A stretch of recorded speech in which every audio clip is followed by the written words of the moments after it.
that long suffering, and he knows the emblem of beauty that we are. He just looks at us carved into the palm of his hands, according to Isaiah, and I think it's about Isaiah 49, 50, 51. He says he looks every day and he admires us. He sees the beauty within ourselves. He knows each and every one of us. He knows every hair on our heads. He knows how to even stop our hair from going grey. People saying my hair looks silver. They say it's not grey, it's not white. You've got silver hair. Oh, okay then. I'll receive that one. So does that mean I don't colour it with black? I just have to, or brown. I have to let the silver shine through, So the Lord can see us. He knows who we are.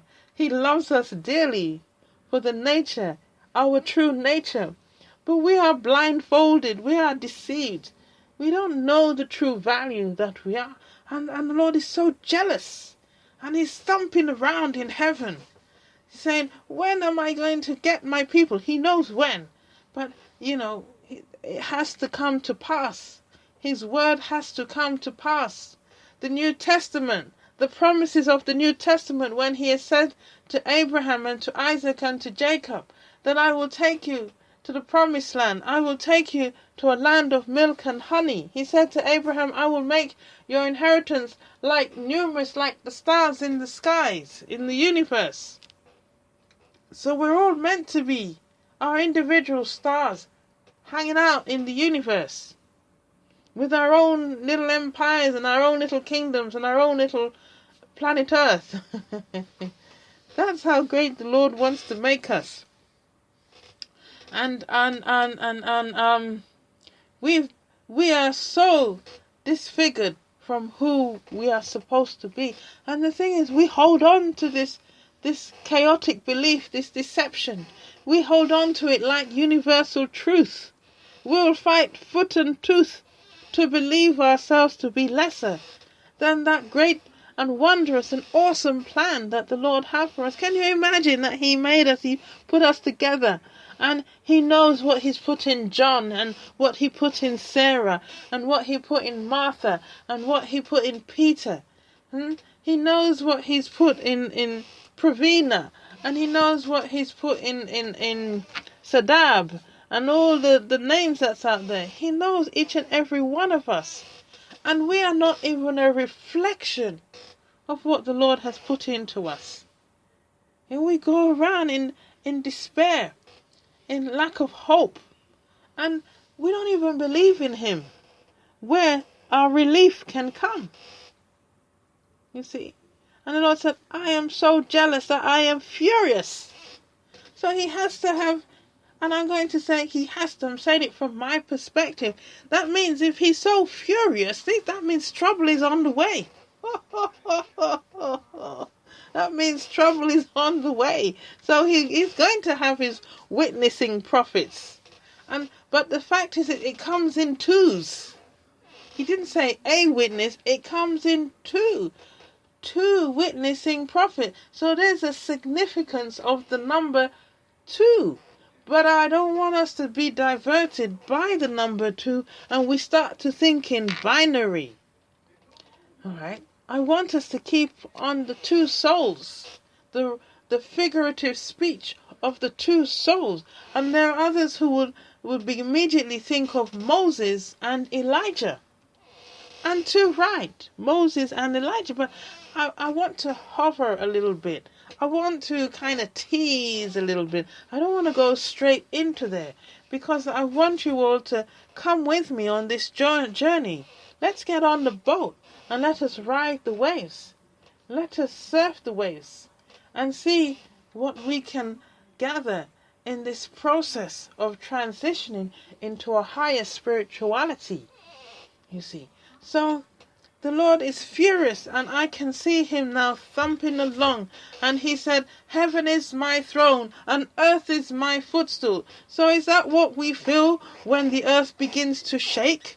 Is that what we hear when we see the thunder? Is that what we see when he smacks his hands and we see the lightning? And when he really gets furious, now we see the volcano erupt. And when he snorts, now we see the hurricanes and tornadoes. Now we wonder why the sea rises high. But hey, you know what? It very rarely goes beyond the seashores unless the Lord decides to allow the sea to go beyond the seashores. And hey, does the people on the land know about it? Well, they don't after a while. They go to sleep, heavenly sleep. So, the two witnesses. And I just want to read on here because I was saying that Samuel, he grew up with Eli before the Lord.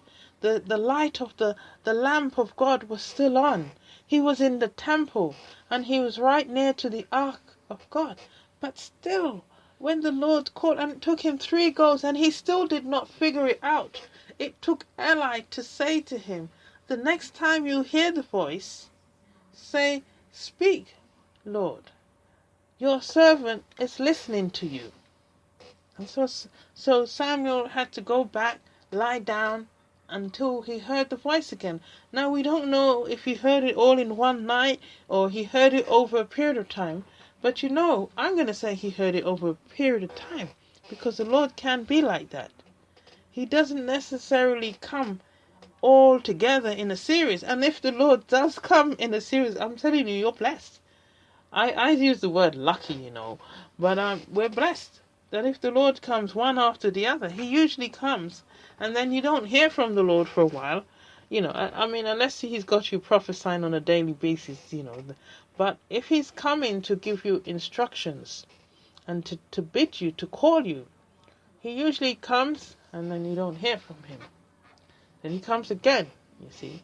And if he is going to say something in close ties, he tends to say at the same time, you see.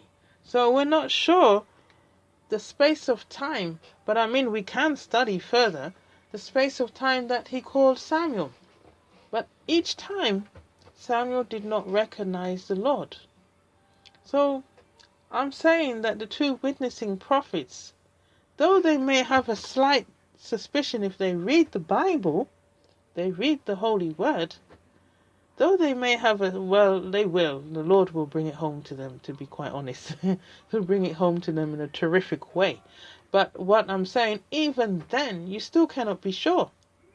Even then, we have to remain in a humble state and a surrender state, because that's an honorable position to have. That's an honorable call, to be the witnessing prophets. So, all of us are in an honorable position. And can I tell you, we should live up to that honor and know that the Lord is in fury and he's jealous to reclaim us so that we can really know who we are. And what I'm saying to you is that we should not accept what is taking place in the society if it is not to the pleasing of the Lord God, if it is not of his nature. We should bear witness against it and speak against it. Today I went into the local shopping food store, grocery store, and they call it Lidl. Now, Lidl, it sells food, mainly food, but it does, one of the perks of the supermarket there is that it sells little household goods, and every week it's something different. And I must say today they had lots of little items that I could have gone and bought the whole lot. I could do with this, and I could do with that, and this will be handy. So that was a surprise visit because I didn't expect to go into Lidl. Something just told me in my mind, go there, just go there, and they gave me a reason to go there. And when I got there, I said, oh gosh, this is no accident that I'm supposed to be here. But I didn't buy all the things that I thought I needed. I just took what was priority for me, because I don't want to be, in this time of spiritual change, I don't want to be bogged down by too much of the material world, though it is essential. But right now we need to focus on releasing and coming into the spiritual reality. So as I was saying here, I've lost my track of what I'm saying now. I've kind of forgotten the point of what I was trying to raise here. But I'm saying that we are all witnessing prophets. And yes, so I went into the shop. Now, one thing I admire these little perks that Liddell has brought, where it does cause the crowd to come in, and most of the people were gathered around all these household goods because they're useful, and they're not the everyday buy. You see, so most of us was hanging around and peering and looking, and sometimes you have to buy it straight off because you can come back in a day or so when they've all got sold out. And then you probably have to wait another few months for Liddell to bring it through. But what I dislike is that there are such long queues. And because the food is at a lower price, people pack their shopping basket. And you could never go in there quickly and come back out. And that really infuriates me because there are things that I have to do on a Sunday. And I spend in Lidl. You see, and then what annoys you more is that there are some empty tills, and there's one person. So there's about 6 tills, and there are 3 persons and 3 tills, and the queue is so long. And that today I'm saying I'm going to have to put in a complaint on this, because it would be quicker to have 2 of you at the tills, every till working, and allow the people to go through. And I'm going to ask to charge for my time of standing in the queue in the Dow, because that time is buying time. Yes, I've come in to trade, to, buy my goods, but now I'm having to spend more time in a queue. That's taking the time of what I have to do on a Sunday. So I really think that Liddell needs to pay me for that time of spending in Liddell, looking at long queues and looking at people checking out what they've bought, you see. And I think it would do Liddell some goodness if they filled up all the tills with workers and had 2 people so that they can quickly pack the people's stuff into bags and let the people come out of the store, so that more people can come in and people won't be concerned about quickly popping into Liddell, because they know that they'll pop in, buy their goods and out again and be able to move on and get on with their day, you see. So I'm complaining on that. I think that's wrong. I think it's frustrating the people. I think for us to be standing there in a long queue and seeing half of the tills unused, and then one person who have to deal with stacks and stacks of baskets of goods, I just think that's torturous to the mind and to the eye. But can I tell you, that's the system here in England. It has that torturous effect. It has that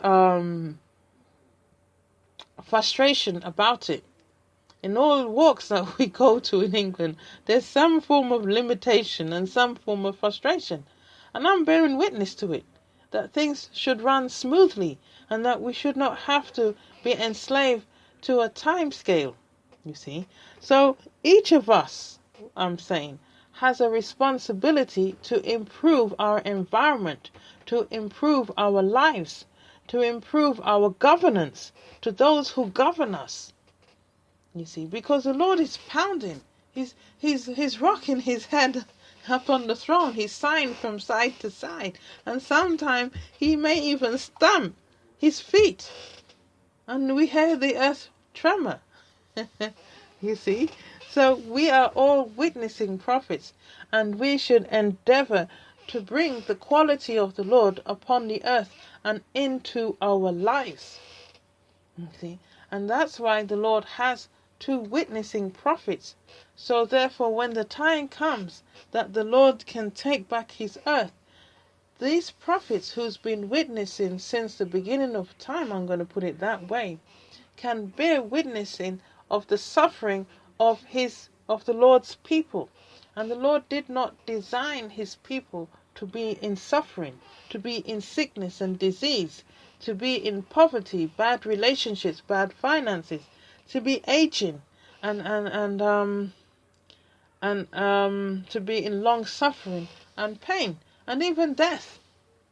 The Lord did not design it, and that's what he's saying in Zechariah. He said, "Thus says the Lord of hosts, there shall yet old men and old women dwell in the streets of Jerusalem, and every man with his staff in his hand for age." And even in the prophet Isaiah, the